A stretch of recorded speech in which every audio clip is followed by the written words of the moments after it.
அன்பர்களே வணக்கம். நாம் இன்னைக்கு வீடியோ பதிவில் எதை பற்றின தகவலை பார்க்க போகிறோம் அப்படின்னு பார்த்தீங்கன்னா, முக்கோண மாந்திரீக சித்து என்னும் அந்த மாந்திரீக பயிற்சியை பற்றி தான் நம்ம இன்னைக்கு வீடியோ பதிவில் முழுமையாக நம்ம பார்க்க போகிறோம். அதாவது அடிப்படை மாந்திரீக பயிற்சியில் இருக்கக்கூடியவங்களும் சரி, இல்லை மாந்திரீக விஷயத்துங்களை கற்றுக்கிறனும் ஆர்வம் உள்ளவங்களுக்கும் சரி, இந்த வீடியோ பதிவு மிகவும் பயனுள்ளதாக இருக்கும். சரிங்களா? இன்றைக்கி பார்த்திங்கன்னா முக்கோண மாந்திரீக சித்து அப்படிங்கிற ஒரு கலையை பற்றி தான் நான் உங்களுக்கு சொல்லித்தர போகிறேன். அதாவது இந்த மாந்திரீகத்தை நீங்கள் கற்றுக்கிறணும் அப்படின்னா, நீங்கள் ஒரு தெய்வத்துடைய அனுக்கிரகம் உடையவர்களாக இருந்தால் மட்டும் போதும். இதற்காக நீங்கள் போய் எந்த ஒரு மாந்திரிகர்கள்ட்டையும் போய் கற்றுக்கிற வேண்டிய அவசியம் கிடையாது. உங்களுக்கு உங்களுடைய தெய்வம் உங்களுக்கு சப்போர்ட்டிவாக இருந்தால் மட்டுமே போதும். நான் சொல்லிக் கொடுக்குற இந்த விஷயம் உங்களுக்கு பலன் தர ஆரம்பிக்கும். சரிங்களா? இதற்காக நீங்கள் மாந்திரீக பயிற்சியில் இருக்கக்கூடியவங்களும் சரி, இல்லை மாந்திரீக விஷயங்களை கற்றுக்கிட்டு இருக்கிறவங்களும் சரி, இல்லை நீங்கள் ஒரு கோவில் பூசாரிகளாக இருந்தாலும் சரி, உங்களுக்கு ஒரு தெய்வம் குறி சொல்லணும் அப்படிங்கிற அவசியம் கிடையாது. அந்த தெய்வம் உங்களுக்கு உறுதுணையாக நின்னாலே போதும். நான் சொல்லக்கூடிய இந்த விஷயத்தை தாராளமாக பண்ணலாம்.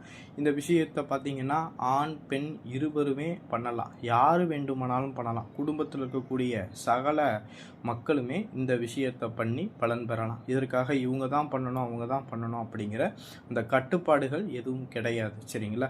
இந்த விஷயத்தை பார்த்தீங்கன்னா பெண்கள் மட்டும் இந்த மாதாந்திர காலங்களில் இந்த பூஜையை தவிர்த்துக்கிறது நல்லது. இந்த பூஜையை நம்ம செய்யும்போது மிகவும் சுத்தபத்தமாக பயபக்தியோடு இருந்து மட்டும்தான் இந்த பூஜையை நம்ம செய்யணும். சரிங்களா? இந்த முக்கோண மாந்திரீக சித்தை பயன்படுத்தி அஷ்டகர்ம மாந்திரீக விஷயங்களையுமே நம்ம என்ன செய்ய முடியும்னா பண்ண முடியும். சரிங்களா?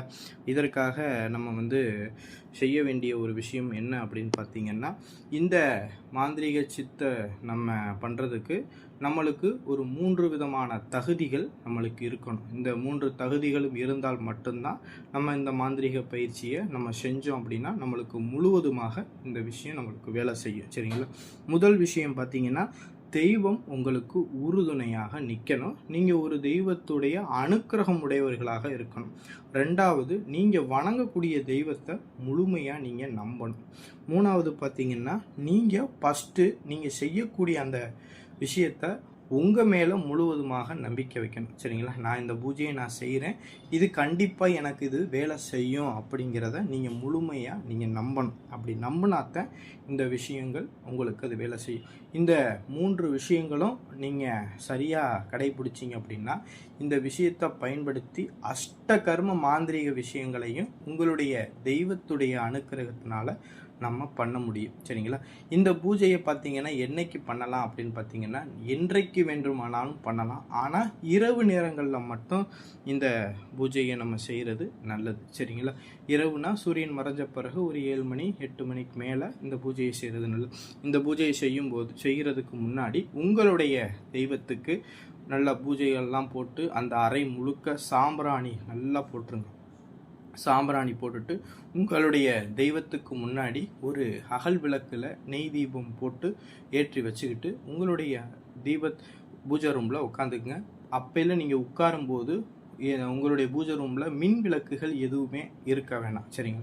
மின் விளக்குகள் எல்லாத்தையுமே அணைச்சிட்டு நீங்கள் உங்களுடைய தெய்வத்துக்கு ஒரு மண் அகல் விளக்கில் தீபத்தை மட்டும் ஏற்றிக்கிட்டு நீங்கள் என்ன செஞ்சீங்கன்னா அந்த அறம் முழுக்க நல்லா சாம்பிராணி போக வாசனை திரவியங்களால் தெளித்து அந்த அறம் முழுக்க ஒரு பயபக்தியோடு அந்த இடத்துல உங்கள் தெய்வத்துக்கு முன்னாடி உட்காந்து ஒரு செப்பு தகட்டில் நான் ஸ்க்ரீனில் கொடுத்துருக்கூடிய அந்த முக்கோணத்தை வரைங்க. சரிங்களா? முக்கோணத்தை நீங்கள் வரைஞ்சிட்டு அந்த முக்கோணத்தில் நீங்கள் என்ன காரியத்துக்காக நீங்கள் இந்த விஷயத்தை பயன்படுத்துகிறீங்களோ அதுக்கு உண்டான விஷயங்களை நீங்கள் செய்யணும். சரிங்களா? இப்போ நீங்கள் ஒருவர் உடலில் இருக்கக்கூடிய கெட்ட சக்திகள், அதாவது ஏவல் பில்லி சூனியம் துஷ்ட சக்திகளை நீங்கள் உங்களுடைய தெய்வத்துடைய அனுக்கிரகத்தினால அதை விரட்டணும் அப்படின்னு நீங்கள் நினைக்கிறீங்க அப்படின்னா அந்த இடத்துல பார்த்தீங்கன்னா ஓம், சரிங்களா, ஓம் சேர்த்து, அதாவது ஸ்ட்ரீம், சரிங்களா, ஸ்ட்ரீம், சரிங்களா, ஒரு துஷ்ட சக்தி இந்த மாதிரி ஏவல் பில்லி சூனியம் இதுகளெல்லாம் நீங்கள் விரட்டுறீங்க அப்படின்னா இதுக்கு எப்படி மந்திரம் உச்சரிக்கணும் அப்படின்னு பார்த்தீங்கன்னா ஓம் ஸ்ட்ரீம், சரிங்களா, உங்கள் தெய்வத்துடைய பெயரை சேர்த்து சகல விதமான ஏவல் பில்லி செய்வனை சூனியம் துஷ்ட சக்திகள் உச்சாடைய சிவா அப்படிங்கிற இந்த மந்திரத்தை நீங்கள் என்ன செய்யணும்னா உரு கொடுக்கணும். சரிங்களா? அப்போனா செப்பு தகட்டில் முக்கோணம் வரைஞ்சி 3 மூலைகளையும் திரிசூலம் இட்டு இப்போ ஒருத்தர் உடலில் இருக்கக்கூடிய துஷ்ட சக்தியை நீங்கள் விரட்டுறீங்க அப்படின்னா அப்போனா அந்த முக்கோணத்துடைய மையப்பகுதியில் ஸ்ட்ரீம் அப்படிங்கிற அந்த பீஜத்தை நம்ம எழுதணும். சரிங்களா? இப்படி அந்த ஸ்ட்ரீம்ங்கிற அந்த பீஜத்தை நீங்கள் எழுதும்போது அந்த ஸ்ட்ரீம்ங்கிற பீஜத்தில் உங்களுடைய தெய்வம் இருப்பது போல கற்பனை பண்ணிக்கிறணும். சரிங்களா? இப்படி கற்பனை பண்ணிக்கிட்டு அந்த எந்திரத்தை நீங்கள் உங்களுடைய தெய்வத்துக்கு பாதத்தில் நீங்கள் வச்சு ஸ்க்ரீனில் கொடுத்துருக்கூடிய அந்த மந்திரத்தை என்னது இப்போ ஒரு உடலில் இருக்கக்கூடிய துஷ்ட சக்தியை நீங்கள் விரட்டுறீங்க அப்படின்னா ஓம் ஸ்ட்ரீம் உங்களுடைய தெய்வத்துடைய பேரை சேர்த்து சகல விதமான ஏவல் பில்லி செய்வனை சூனியம் துஷ்ட சக்திகளையும் உச்சாடைய சிவா இந்த மந்திரத்தை 1008 தடவை உரு கொடுத்து அந்த எந்திரத்தை சுருட்டி யார் துஷ்ட சக்தினால் பாதிப்படைஞ்சிருக்காங்களோ அவங்களுக்கு சுருட்டி ஒரு தாயத்தில் அடைச்சி வலது மணிக்கட்டிலையோ இல்லை கழுத்துலையோ கட்டிக்கிற சொன்னீங்க அப்படின்னா உடம்புல இருக்கக்கூடிய எப்பேற்பட்ட செய்வனையுமே நீங்கி போயிடும். சரிங்களா? இந்த விஷயத்தை நம்ம தாராளமாக பயன்படுத்தலாம்.